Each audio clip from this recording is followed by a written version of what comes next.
करेजे पाणी खंड पहिला आत्मवृत्त आचार्य अत्रे प्रकरण 11. त्यावेळचे आमचे मास्तर.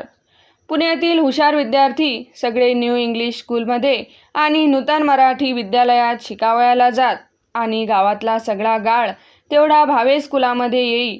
तथापि त्यामुळे भावे स्कूलचा एक फायदा मात्र असा झाला की त्याला कॉस्मॉपॉलिटन स्वरूप आपोआप प्राप्त झाले. न्यू इंग्लिश स्कूलमध्ये किंवा नूतन मराठीमध्ये 500% मुले ब्राह्मणांची असत. त्याच्या उलट भावे स्कूलमध्ये 18 पगड जातीची मुले असत. पुण्याच्या लष्करातली आणि खडकीची मुसलमान आणि तेलुगू मुले ह्यांचा भावे स्कूलात फार मोठा भरणा असे. हैदराबाद संस्थानामधली काळ्या शेरवान्या नि पांढरे चोळणे घातलेली कितीतरी मुले भावे स्कूलात येत. सगळ्यात आश्चर्याची गोष्ट म्हणजे भावे स्कूलात वरच्या वर्गामध्ये 10-12 पारशी मुले नेहमी असावयाची.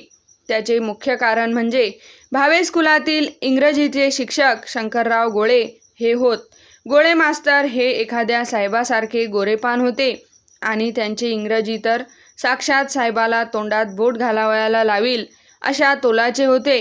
ते देशी थाटाचाच पेहराव करीत असत, पण त्यांच्या इतका सुंदर, स्वच्छ आणि आकर्षक पोशाख करणारा एकही शिक्षक वा प्राध्यापक त्या काळी पुण्यात नव्हता असे म्हटले तर त्यात एका शब्दाचीही अतिशयोक्ती होणार नाही. कातनीच्या घरासारखा पांढरा स्वच्छ रुमाल, काळा अलपाकचा लांब पारशी फॅशन कोट, पांढरे सफेद उपरणे आणि धोतर नि पायात पांढरे मोजे आणि पांढरे कॅनव्हासचे शूज असा त्यांचा एकंदर थाट असे. इंग्रजी भाषा अक्षरशः त्यांच्याजवळ पाणी भरत होती असे म्हटले तरी चालेल. त्यांच्या इतके अस्खलित आणि ऐटबाज इंग्रजी बोलणारी फार थोडी माणसे मी आयुष्यात पाहिली असतील. शाळा सुटल्यानंतर संध्याकाळी त्यांचा मॅट्रिकच्या विद्यार्थ्यांसाठी इंग्रजीचा एक खास वर्ग असे. त्याला गावातल्या इतर शाळांतल्या मुलांचीच विशेष गर्दी असे. महिन्याची 1 रुपया फी असे. 300-400 मुले येत म्हणजे गंमत पहा. शाळेत त्यांना दरमहा पगार 100 रुपये असेल किंवा नसेल, पण ह्या एका क्लासवर ते महिना 400 रुपये मिळवीत. आता कोणी असे विचारील की एवढा अलौकिक शिक्षक भावे स्कूलसारख्या शाळेत कसा काय लाभला? त्याचे उत्तर सांगितले तर वाचकांना वाईट वाटेल. गोळे मास्तरांचे दुर्दैव असे की एवढे शारीरिक सौंदर्य आणि बुद्धिमत्ता त्यांना प्राप्त झाली होती, तरी त्यांना एक असाध्य रोग झालेला होता. आणि तो कोणता तर महारोग. त्यांच्या हाताच्या आणि पायाच्या काही बोटांना तो झालेला होता. म्हणून पायात ते नेहमी पायमोजे आणि बूट घालीत आणि हाताचे पंजे उपरण्याच्या पदरांनी गुंडाळून घेत.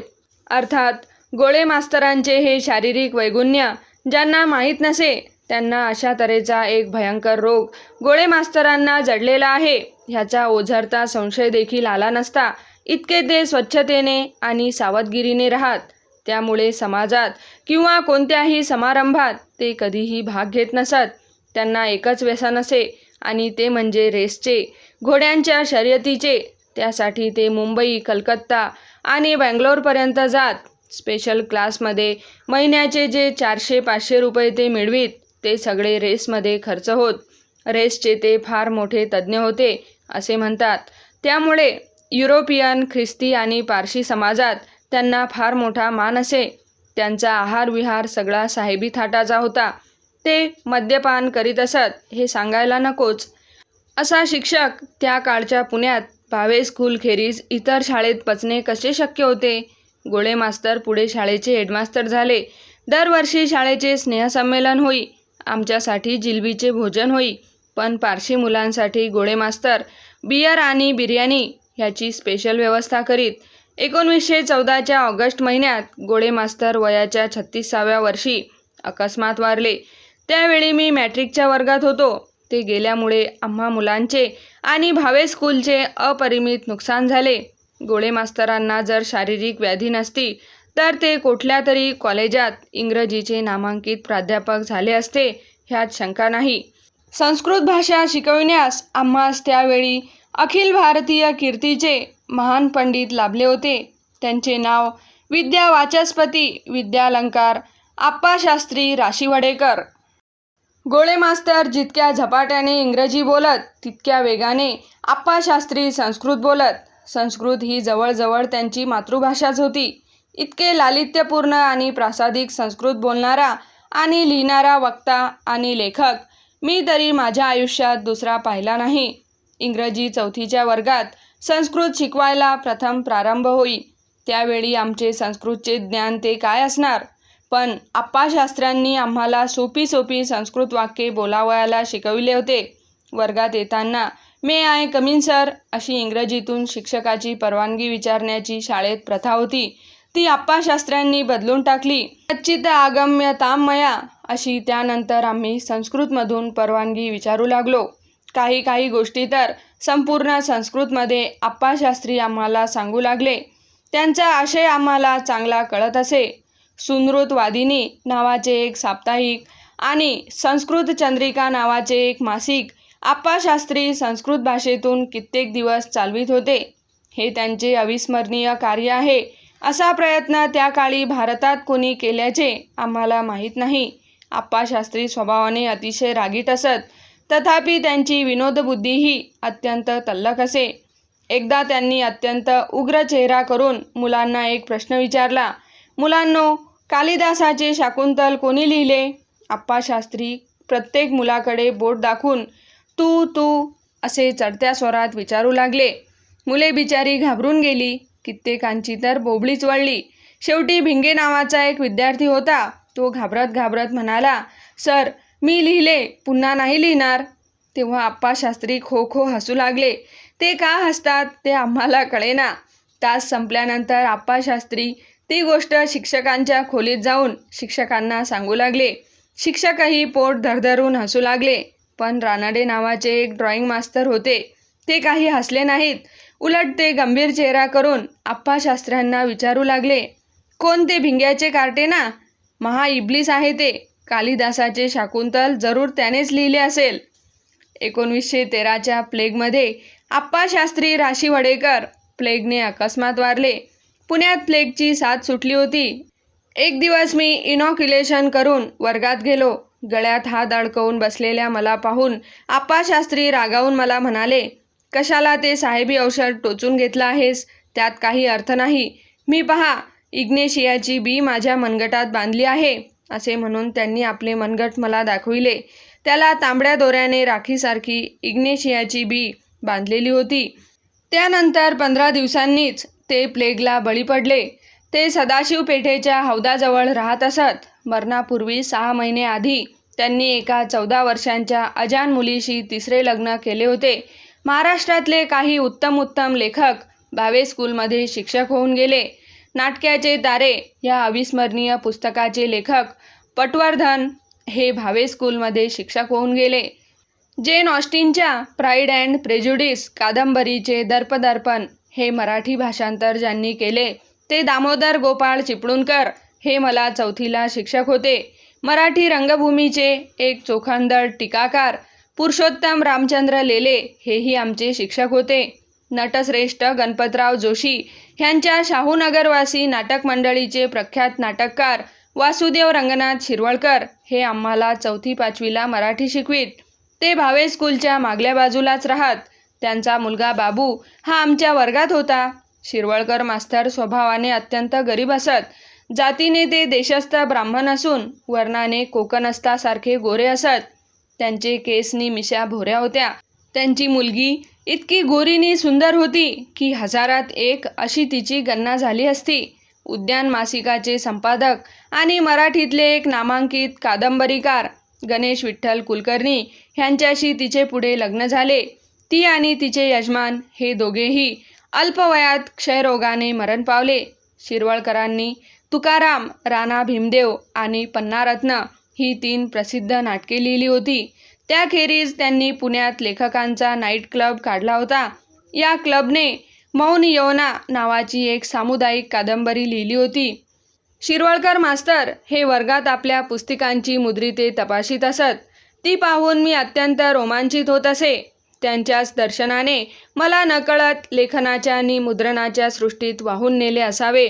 शिरवळकर हे शिकवण्याच्या बाबतीत अत्यंत सामान्य शिक्षक होते, पण अभिनयाच्या बाबतीत त्यांचा हात कोणीही धरू शकला नसता. विशेषतः स्त्रीचा अभिनय ते इतका सुंदर करीत की ह्या कळकटनी भुरकट मास्तरांच्या अंगात हा गुण असू शकेल या विचाराने आमच्या हसता हसता मुरकुंड्या वळत शाळेतून निवृत्त झाल्यानंतर शिरवळकर थोड्या दिवसांनीच आंधळे झाले. त्यांना रस्त्यामधून धरून नेण्याची कामगिरी मी 1-2दा केल्याचे मला आठवते. त्यांचा मुलगा बाबू हाही अल्पवयात मरण पावला. मराठी भाषेतले अत्यंत क्लिष्ट आणि बिकट कवी विद्याधर वामन भिडे हे आम्हाला इंग्रजी 5वीत मराठी आणि इंग्रजी शिकवायला आले. त्यांच्या काव्याची नुसती नावे सांगितली तर छातीत धडकी भरेल. राघवीय परिवाह, धेन्वास्य शास्यता, सौमुतेय समुद्धार, जडजंबाल आणि दंडदंडना. त्यांच्या काव्यातली क्रियापदेच फक्त मराठीत असत, बाकीचा सारा मालमसाला अस्सल संस्कृत असे. आपले काव्य सामान्य माणसांना कळू नये ह्याबद्दल ते आटोकाट काळजी घेत असत. चिमणीला चटका आणि कोल्ह्याला फेरू असले विचित्र पर्याय ते आपल्या कवितेत वापरीत. त्यांचे राघवीय परिवाह हे काव्य वाचून मराठी भाषेतले सुप्रसिद्ध कवी आणि टीकाकार रा. ब. गणेश जनार्दन आगाशे ह्यांनी पुढील काव्यात्मक अभिप्राय दिला होता. राघवीय परिवाह पाहिला, मिष्ट काव्यरस त्यातील चाखिला, आत गोड कठीण त्वचावरी, त्यास योग्य फणसोपमावरी. विद्याधर वामन भिडे ह्यांच्या कविता वाचून मी संस्कृत प्रचूर कविता लिहू लागलो. त्याचा एक नमुना येथे देतो.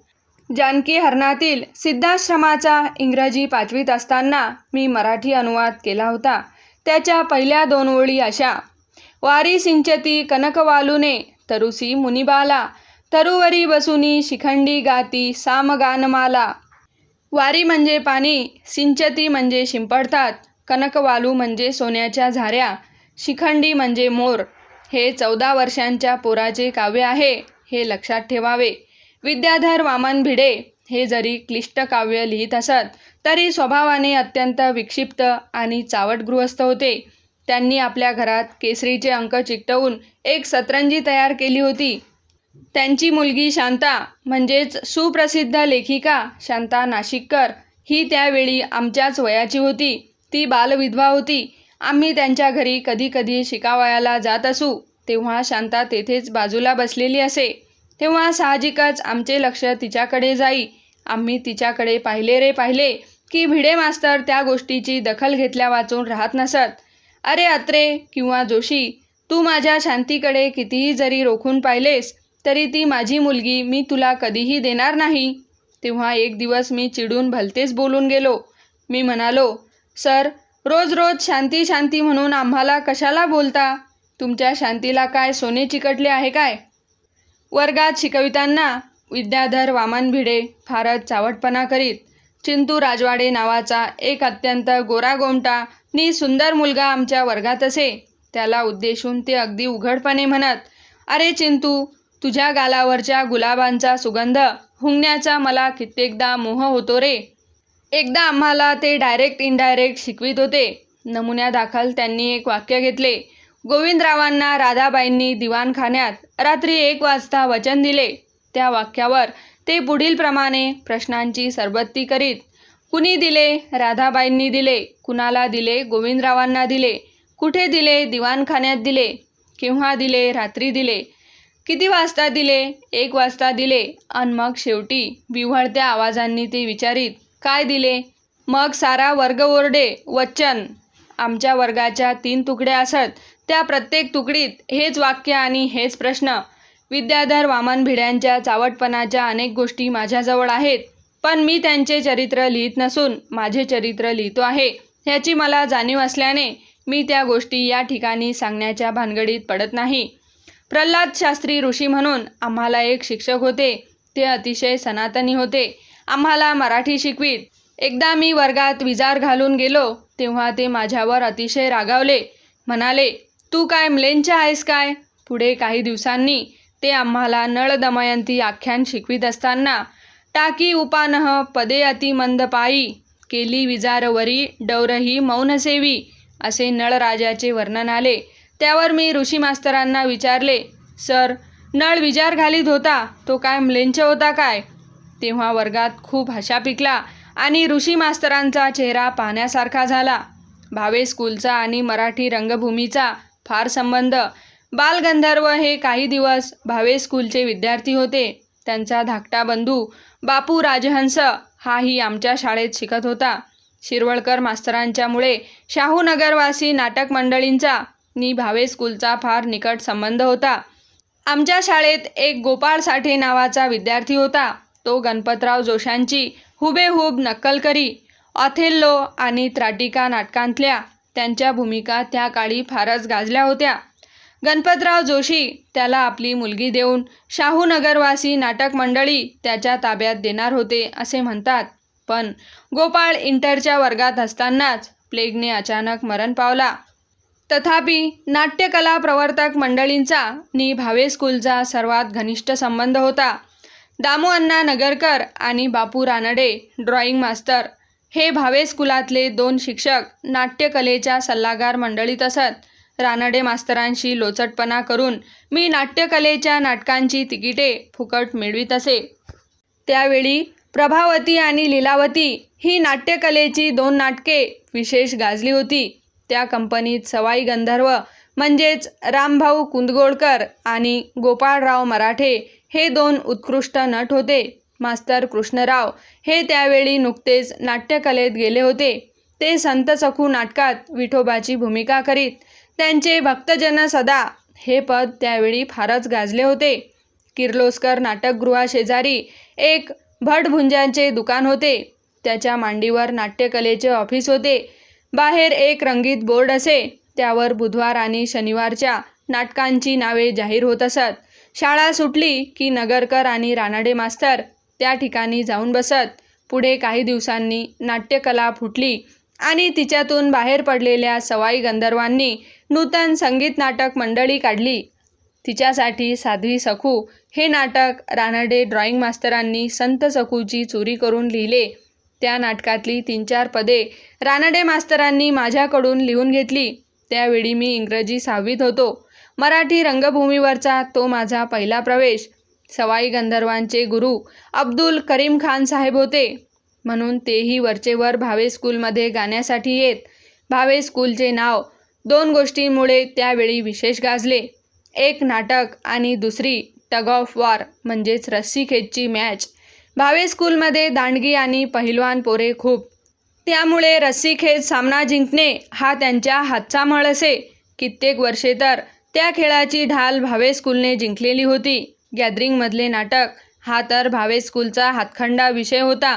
एखाद्या नाटक मंडळीच्या तोंडात मारील असा संगीत सौभद्र नाटकाचा प्रयोग भावे स्कूलचे विद्यार्थी करीत असत. त्यात अर्जुनाची भूमिका रामभाऊ गुरव करीत. ते दिसावयाला इतके सुंदर आणि गोड गळ्याचे होते की पुढे नूतन संगीत मंडळीचे ते हिरो झाले. त्यात नारदाचे काम करणारा नारायण जनार्दन करंदीकर नावाचा अत्यंत सुबक आणि गोंडस मुलगा होता. तो माझा वर्गबंधू होता. त्याच्या पावना वामना आणि राधाधर मधुमिलिंद या पदांना तर 5-5 वेळा वन्स मोअर पडे. साऱ्या शाळेचा तो लाडका होता. पण बिचारा मॅट्रिकच्या वर्गात पोहोचण्यापूर्वीच मरण पावला. त्याचे थोरले बंधू विश्वनाथ जनार्दन हे पुण्यात परवापर्यंत वकिली करीत होते. तेही नुकतेच वारले. ऑथेल्लो नाटकही भावे स्कूलमध्ये वारंवार केले जाई. त्यात दे. शंकरराव देव ह्यांनी एका वर्षी कमळजेची भूमिका केली होती आणि एका वर्षी मी स्वतः सारजेची भूमिका केली होती. मी स्त्री भूमिका करणार असल्याचे घरात कोणाला सांगितले नव्हते. माझे वडील ते नाटक पाहावयाला कसे आले कोणास ठाऊक. त्यांना माझी भूमिका अतिशयच आवडली. 4-2 दिवसांनी ते मला म्हणाले, तुमच्या नाटकात त्या एका पोरीने काम फक्कड केले. सर्वात तिचेच काम मला आवडले. मी म्हणालो, आमच्या नाटकात पोरगी कोणीच नव्हती. तेव्हा ते म्हणाले, अरे ती त्या जाधवराव का कोण त्याची बायको, तिचे काम कोणी केले. मी म्हणालो, मी. त्याबरोबर वडील जे माझ्या अंगावर धावून आले नि ओरडले, गाढवा शाळेत जाऊन हे धंदे करतोस होय. मी मागल्या पावलीत सुंबाल्या केला. समाप्त. नवनवीन पुस्तके ऐकण्यासाठी आमच्या चॅनलला सबस्क्राईब, लाईक व शेअर करा आणि तुमच्या काही प्रतिक्रिया असल्यास आम्हाला नक्की कळवा. धन्यवाद. जय हिंद.